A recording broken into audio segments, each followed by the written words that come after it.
రాష్ట్ర సర్కారుపై ఆర్టీసీ కార్మికులు Jung siren మోగించారు. Pending డిమాండ్లపై ప్రభుత్వంతో తేల్చుకునేందుకు ఆర్టీసీ జేఏసీ సిద్ధమవుతోంది.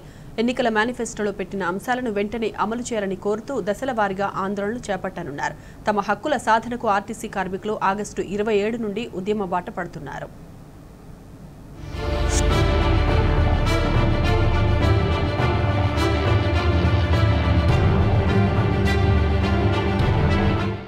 ఆర్టీసీ కార్మికుల సమస్యలను కాంగ్రెస్ సర్కార్ పూర్తిగా గాలి కుదిలేసింది.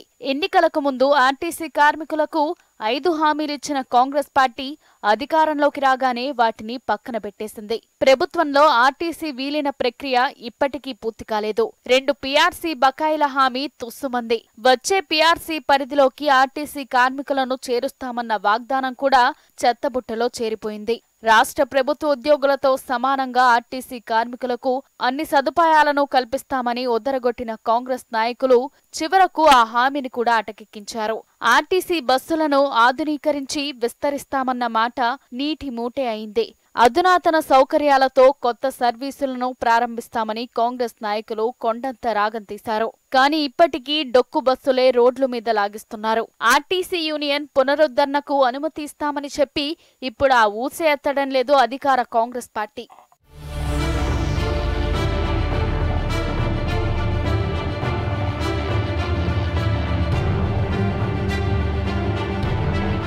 తమకు న్యాయంగా రావాల్సిన హక్కులను సాధించుకునేందుకు ఆర్టీసీలోని యూనియన్ల నాయకులు జేఏసీగా ఏర్పడ్డారు.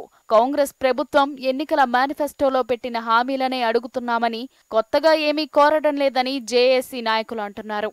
ఇప్పటి వరకు వేచి చూశామని, కానీ కాంగ్రెస్ ప్రభుత్వం తమను చిన్నచూపు చూస్తోందని ఆర్టీసీ కార్మికులు అంటున్నారు.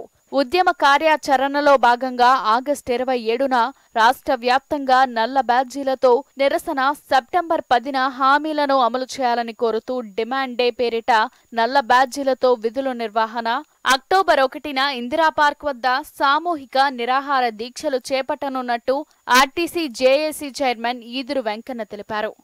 కాంగ్రెస్ ప్రభుత్వం ఏర్పడిన కానుంచి ఈ రోజు వరకు కాంగ్రెస్ ప్రభుత్వం ఎన్నికలలో పెట్టినటువంటి మేనిఫెస్టోలో పెట్టినటువంటి ఆర్టీసీ కార్మికుల డిమాండ్లను వెంటనే పరిష్కారం చేస్తారని ఒక నమ్మకంతో ఈరోజు వరకు మనం ఎదురు చూసాం. కానీ ఇప్పటి వరకు కూడా ప్రధానమైనటువంటి సమస్యలు చేయలేకపోయారు.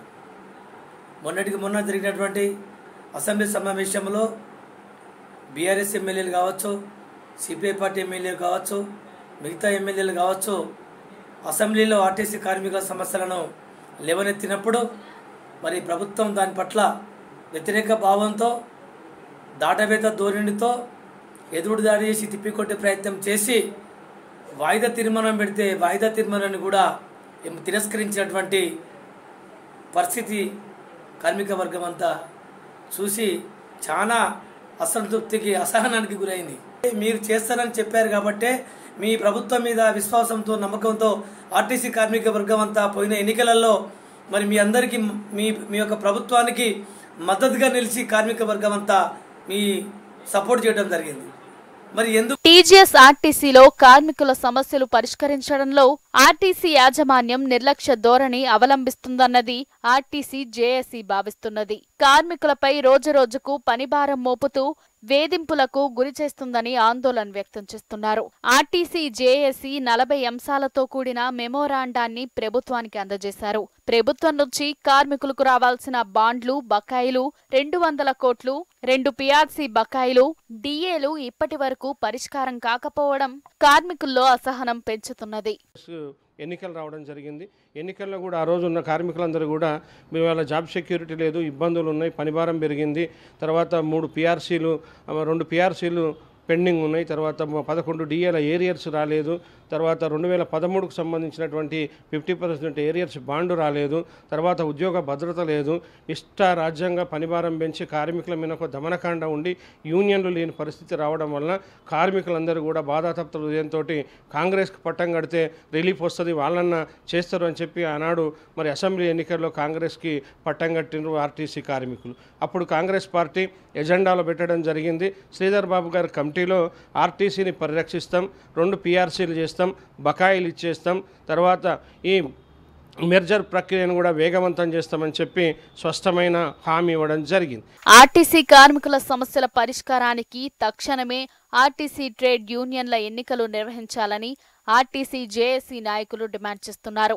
ఆర్టీసీలో వెల్ఫేర్ బోర్డుల వల్ల ఎలాంటి ప్రయోజనం లేదని, గుర్తింపు సంఘాల ఎన్నికలు నిర్వహిస్తేనే తమకు న్యాయం జరుగుతుందని పేర్కొంటున్నారు. ఆర్టీసీ కార్మికుల విలీన ప్రక్రియను వేగవంతం చేయాలని ఆర్టీసీ జేఏసీ నాయకులు డిమాండ్ చేస్తున్నారు.